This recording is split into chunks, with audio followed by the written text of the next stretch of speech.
Jadi jurnalis tuh sebenarnya bukan impian dari kecil ya, karena memang dari kecil aku gagap, nggak bisa ngomong lancar. Kalau kenal Asis gagap, nah aku seperti itu waktu kecil. Oke.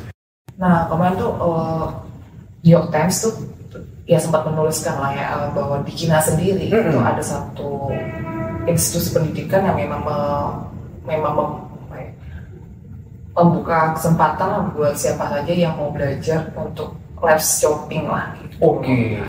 Sebenarnya peluang bagi UMKM tuh ada di situ, karena kan beberapa yang aku sempat tulis kayak sebulan lalu itu kayak jualan telur asin pun bisa live shopping. Telur asin di TikTok.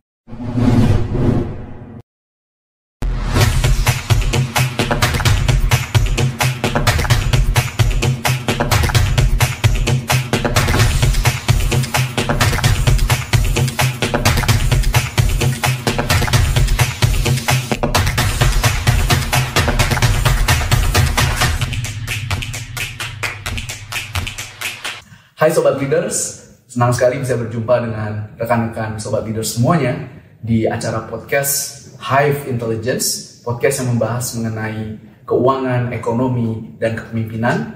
Hari ini kita kedatangan tamu yang sangat spesial. Beliau adalah Mbak Cecilia Mediana, seorang jurnalis berpengalaman dengan spesialisasi di bidang ketenagakerjaan, ekonomi kreatif, dan juga telekomunikasi.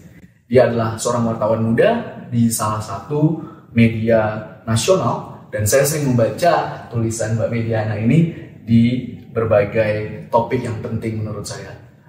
Langsung aja kita kenalan dengan Mbak Mediana. Apa kabar Mbak Mediana? Baik ya, sehat ya? Sehat. Alhamdulillah. Makasih bisa datang loh ke podcast. Terima kasih juga udah diundang. Siap, thank you Mbak. Saya sering baca tulisannya dan saya nanti ngobrol-ngobrol deh kita ya. Ini nggak serius-serius amat, ngobrol-ngobrol nyantai aja gitu ya. Baik, mungkin sebelum kita masuk ke topik-topik yang sifatnya makroekonomi gitu ya Mbak, kita mau ngobrol dulu tentang bagaimana sih pengalaman Mbak yang telah berlangsung selama ini sehingga Mbak memutuskan menjadi seorang jurnalis begitu. Apakah ada inspirasi atau pengalaman yang unik yang mungkin bisa dibagikan bagi teman-teman di luar sana yang tertarik, yang barusan lulus dari media dan pengen jadi jurnalis? Ini tahun ke-10 aku, untuk tepat nanti bulan Oktober ini atau 1 November ini tepat 10 tahun. Jadi menjadi jurnalis itu sebenarnya bukan impian dari kecil ya, karena memang dari kecil aku gagap, nggak bisa ngomong lancar. Kalau kenal Asis gagap, nah aku seperti itu waktu kecil. Terus waktu SD karena besar untuk ngomong, jadi nilai-nilai tuh rendah banget ya. Terus kemudian kelas 5 ada satu guru kelasku itu yang mengusulkan untuk ya coba aja nulis gitu. Nulis di Mading waktu itu, nulis soal karena itu sekolah Katolik. Jadi ada event Santo Santa ya, nah, itu disuruh nulis di situ. Nah, kemudian pas SMP karena itu masih satu yayasan, kayaknya mungkin ditemukan oleh guru yang sama, sekitar Mading juga.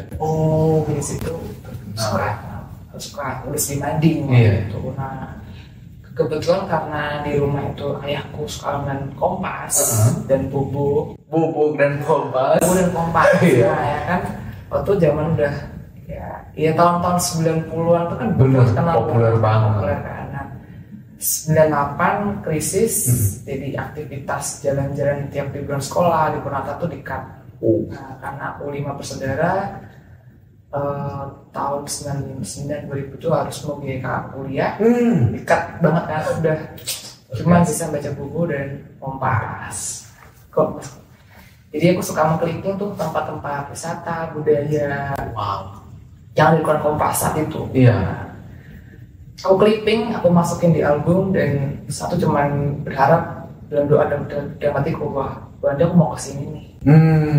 Tapi waktu itu aku udah notice ya siapa-siapa sih yang suka nulis di halaman ini gitu. Itu yang sekarang menjadi atasanku sekarang. Keren banget ya. Gitu, dan ya ya waktu itu kemudian saat SMA ikutan mading juga, terus kuliah apa ya terus yang bisa jadi wartawan kuliah apa saat aku tidak tahu bahwa semua jurusan bisa wartawan saat itu. Semua bisa ya? Semua bisa. Ngomong ekonomi bisa. Kayak atasanku sekarang yang jadi editorku tuh jurusan kehutanan UGM. Oke. Sama HI. Kehutanan UGM. Kehutanan UGM. Kayak Joko Widodo dong ya? Iya, kehutanan UGM. Sama HI UGM. Oke. Jadi waktu itu sama sekali nggak kepikir. Juga namanya juga memang aku tinggal di kota kecil di Tulungagung, Jawa Timur. Kebetulan ya tahunya, kalau mau jadi wartawan sekolahnya di ilmu komunikasi, FISIP. Betul. Nah waktu itu yang dengan harga yang cukup sesuai dengan anggaran keluargaku ya di Jogja kuliahnya. Setelah dari Jogja kuliah komunikasi begitu. Apa di Jogja kan mahal ya? Kayaknya lebih mahal di Surabaya. Bahasa pertama, tapi waktu itu gitu ceritanya. Gitu ya? Jadi kayak cuman kepikiran kayaknya kalau jadi wartawan bisa kemana-mana, bisa melihat Nusantara waktu itu. Gitu. Ambil komunikasi lah. Ambil komunikasi saat itu dan sesederhana itulah. Menarik banget Mbak Mediana. Aku panggilnya Mbak Med atau Mbak Med aja ya? Inisialku di Kompas ID dan di Kompas ya. Oh gitu ya? Oke, Mbak Med ya. Siap. Nah kita masuk ke bahasan soal ekonomi nih Mbak. Gitu. Kita tahu bahwa Indonesia ini banyak banget yang menjadi orang Indonesia yang menjadi pengguna TikTok. Oke. Gitu. Bahkan dibilang ini warga Indonesia itu adalah pengguna kedua terbesar TikTok secara global. Nah, kalau melihat sekarang kan perkembangannya ada TikTok Shop ya, yang orang live gitu terus jualan gitu ya. Kalau berdasarkan data-data atau observasi Mbak Med, ini bagaimana ini bisa menjadi peluang atau ini malah menjadi tantangan buat UMKM yang ada di Indonesia sekarang ini? Oke. Kalau sana yang aku tulis dan aku liput ya sebenarnya TikTok Shop ini kan social commerce ya. Dia menawarkan live shopping yang sebenarnya kalau berdasarkan yang aku baca dan aku tulis itu bukan hal yang baru ya. Nah si live shopping ini sudah ada di China lah ya tahun sekitar 2016 gitu kan. Terus kemudian di sini juga sempat ada tuh yang Lazada bikin live shopping. Lazada. Oh, Lazada. Dia live shopping di TV. Cuman bedanya kalau di TikTok itu kan dia bisa langsung check out di satu platform. Betul. Nyoba kan Mas Romora sendiri. Istriku sering nyoba. Ya kan? Iya. Instagram malah nggak bisa ya? Instagram belum. Oh iya. Itu lama banget ya. Nah, itu jadi sebenarnya peluang bagi UMKM itu ada di situ. Karena kan beberapa yang aku sempat tulis kayak sebulan lalu itu kayak jualan telur asin pun bisa live shopping. Telur asin di TikTok. Gimana ceritanya tuh Mbak? Jadi satu UMKM di Bandung. Iya. Aku nggak sebut namanya. Dia tuh awalnya ya iseng-iseng aja cuma main di TikTok Shop live shopping. Nah, dia itu menjadi salah satu pionir klaimnya dia untuk jualan telur asin di TikTok.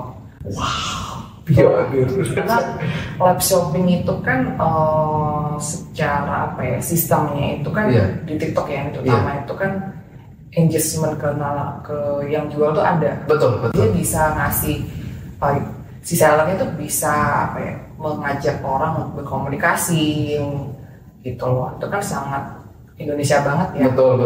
Dan itu bahkan kalau di Asia tuh cukup sangat senang kalau budayanya ya cocok. Bisa bertanya langsung. Iya. Begitu. Jadi aku pikir baju aja yang bisa dijual kayak ada ibu-ibu tuh di belakangnya ada banyak baju dijual. Telur asin tuh jualnya dimakan gitu ya? Iya dicoba gitu ya? Gitu. Bener, aku cuma tulis gitu. Wah luar biasa, jadi sampai telur asin pun bisa jadi komunitas di TikTok ya. Ini kan sebenarnya peluang ya. Maksudku akhirnya penjual telur asin ini nggak hanya dikenal di daerah sekitarnya aja, tapi bisa mungkin jualan ke Jakarta gitu ya. Bahkan kalau diajak sama aku ini dia bisa sampai ke Papua gitu. Yang bener. Telur asin ke Papua. Aku sempat nyoba juga dia di Bandung terus dikirim ke tempatku di Tangsel, bisa aman. Tapi karena emang ya dibungkus dengan wrapping plastik sih, itu di TikTok. Wah, jadi sekarang itu sebenarnya kesempatan itu banyak banget ya Mbak? Iya, untuk mulai bisnis ya? Bahkan sebenarnya kalau kita lihat yang namanya live shopping sendiri nggak hanya di TikTok ya. Bahkan kalau kamu masuk di platformnya Tokopedia pun juga ada kan yang live shopping yang di bawah itu ada. Betul. Oh ada ya? Ada live shopping. Live shopping Tokopedia. Ada. Wah, menarik banget. Jadi kayaknya ini bakal jadi tren yang akan jadi mainstream ya kedepannya kalau melihat minat terus banyak sekali trafficnya begitu. Karena engagement tadi iya, gitu. Iya ya. Oke, siap. Nah, studi Jakpro juga menunjukkan nih Mbak bahwa 83% dari orang Indonesia suka memang nonton belanja online secara langsung, dan merek-merek yang jualan online ini memiliki conversion rate yang tinggi, artinya ketika orang nonton mereka beli gitu. Nah, tadi itu dikatakan bahwa memang live shopping ini sesuai dengan gaya kita ya, yang suka bertanya, suka engage gitu ya. Nah, kira-kira profesi-profesi apa yang bakal muncul nih Mbak ketika live shopping industry ini bakal bertambah? Apakah misalkan editor atau live shopping, live TikTok live, host gitu ya, kira-kira ada nggak ya Mbak? Nah kemarin tuh New York Times tuh ya sempat menuliskan lah ya bahwa di China sendiri itu ada satu institusi pendidikan yang memang membuka kesempatan lah buat siapa saja yang mau belajar untuk live shopping lah gitu. Oke. Nah, tapi kan sebenarnya saat e-commerce ini muncul kan banyak profesi-profesi baru yang ikut muncul kan. Misalnya jasa untuk membuka studio buat live shopping ada kan. Iya. Ada di Jakarta Ada di Jakarta. Bahkan ketika pas COVID turun ya, pas COVID bener datang itu kan kayak gini, kayak ruangan teman-teman kita kan bisa dipakai buat live shopping. Terus setahu aku tuh di Jakarta Utara itu ada satu apartemen yang memang dipakai studio buat editing. Wow. Gitu. Bahkan ya ruko-ruko sekarang kan memang dipakai untuk sebagai sebagai mimin mimin untuk mengoperate si e-commerce itu. Iya. Gitu. Jadi banyak profesi baru yang kemudian ikutan muncul nih. Oke. Menarik. Editing banyak tuh, kayak waktu itu aku sempat liputan ke salah satu toko yang dia hanya menjual peralatan rumah tangga. Oke. Dia untuk kantornya pun tuh kayak untuk di ruko yang punya juga masih genset di bawah saya 3 tahun 4 tahun lah. Iya. Di ruko. Tapi yang ikut di situ yang sekitar 20-an tuh Gen Z, dia bisa editing, sosial media marketing yang aku pun kalah banget kalau boleh tahu ya, kalau jujur kalah, mereka udah bisa itu di ruko gitu. Gitu banyak ya? Sih gitu. Jakarta Utara banyak gitu. Profesi seperti itu muncul banget gitu. Oke, kalau kayak podcast ini mungkin juga udah ada ya studio-studio yang bisa disewa ya. Bahkan yang tadi aku bilang pas pandemi itu para working space biar bisa survive, gimana caranya? Dia menawarkan satu space yang bisa dipakai buat Zoom, layani Zoom kayak seperti kita ini gitu ya. Gitu. Menarik banget. Wah, iya Mbak. Silakan diminum dulu ya Mbak kalau nanti haus. Kemudian nih ternyata memang sekarang itu ada isu soal influencer itu harus bayar pajak ya Mbak. Nah itu pajak apa aja sih yang sebenarnya harus dibayar kalau menurut peraturan yang baru ini, dan kalau menurut data yang dilihat itu bagaimana komen-komen influencer terhadap adanya pajak-pajak ini? Nah itu aku kurang ngikutin ya, influencer harus mengikuti pajak atau enggak. Tapi kan setahu aku sih para industri kreatif, pelaku kreatif, kayak freelancer, kayak fotografer pun dia juga harus bayar pajak ya.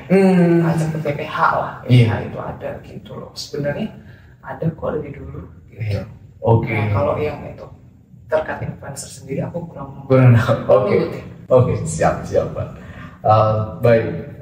Nah, kemudian kita mungkin masih di social commerce ya Mbak. Ini ada project TikTok nih. Aku baca di beberapa media nasional sama internasional ini lagi dibahas. Katanya project TikTok ini mengumpulkan data produk yang paling laku di TikTok. Jadi dia tahu kan yang mana paling banyak dibeli gitu ya. Kemudian dia produksi sendiri dengan pabrikan di Cina.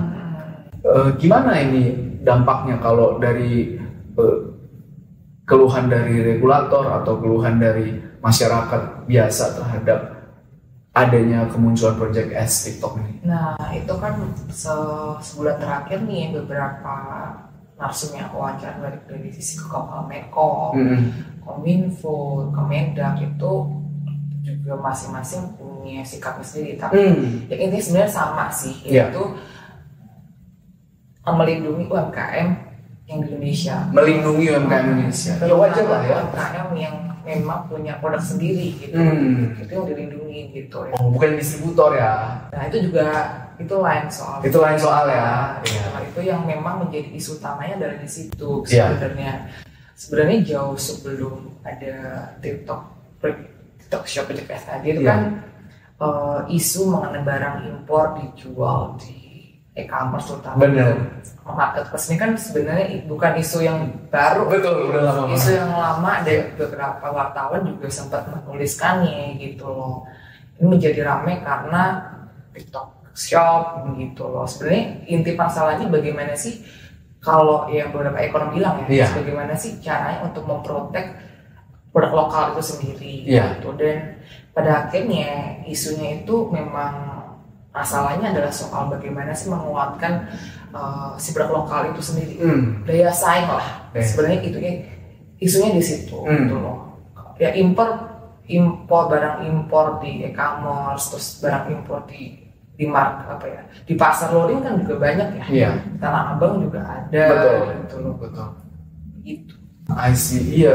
Memang kalau kita lihat ya barang-barang impor dari Cina atau dari luar negeri itu, terutama Cina itu banyak yang bilang dulu kualitasnya nggak bagus. Tapi kalau saya sendiri ya setelah beli di e-commerce itu bagus banget kualitasnya, gitu. Dan memang kalau bisnis lokal nggak bisa bersaing nih bakal repot kan. Tapi memang akhir-akhir ini saya juga melihat ada tren di mana bisnis itu makin go lokal, gitu. Iya, jadi raw materialsnya lokal, kemudian juga pakai tenaga kerja di sekitar areanya, gitu. Ini tren ini juga lagi berkembang nggak? Iya, setuju.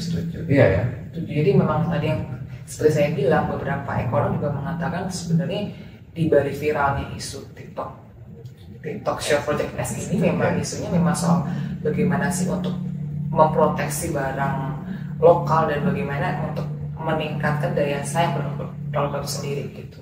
Betul, wah menarik banget ya. Ya jadi mungkin aku lihat ya dari produk lokal ini yang paling sulit itu adalah scaling up. Ya. Jadi kalau di Cina itu mungkin mereka bisa buat produksi 1 miliar orang gitu, satu produk misalkan USB charger aja gitu ya. Nah tapi di Indonesia kan kita mungkin buatnya untuk 1.000 gitu ya, pabriknya nggak segitu besar, sehingga nggak bisa bersaing secara economy of scale gitu. Harga kita itu terlalu mahal dibandingin harga dari produk import gitu ya. Jadi menarik banget sih Mbak. Daya saing tadi ya. Benar. Saingnya di mana nih? Betul. Jadi ini memang permasalahan yang nggak terhindari, tapi ya kalau perdagangan bebas ya kita harus siap juga sih ya. Ya, proteksinya gimana proteksinya? Proteksinya yang harus ada ya. Juga. Betul. Banyak PHK juga di sektor situ gitu. Tapi akhirnya oleh Kemenaker dibuatkan satu peraturan nomor 5 tahun 2003 itu yang membolehkan untuk sektor industri manufaktur berorientasi ekspor untuk Amerika dan Eropa, kalau salah itu Permenaker 5 itu boleh mengurangi upah dan mengurangi jam kerja. Sebenarnya itu untuk menolong biar nggak PHK banyak di sektor manufaktur. Terus banyak orang menyalahkan ini gara-gara suku bunga naik. Padahal sebenarnya masalahnya bukan di situ juga gitu. Padahal saat dana itu cukup melimpah, mengapa kok dananya dipakai untuk rekrutmen bergede dengan iming-iming dana yang cukup ini menggaji lah cukup tinggi kan. Betul kan, kayak ada semacam pride kalau kerja di accounting keren. Sebenarnya itu sih yang sempat aku baca di New York Times, bahwa masalahnya itu di situ. Banyak kok sebenarnya ya beasiswa yang memang di provide oleh tech company itu sendiri gitu loh. Itu banyak ya. Sebenarnya banyak. Cuma orang mungkin nggak cari. Mungkin secara sosialisasinya mungkin harus lebih gencar gitu. Betul banget.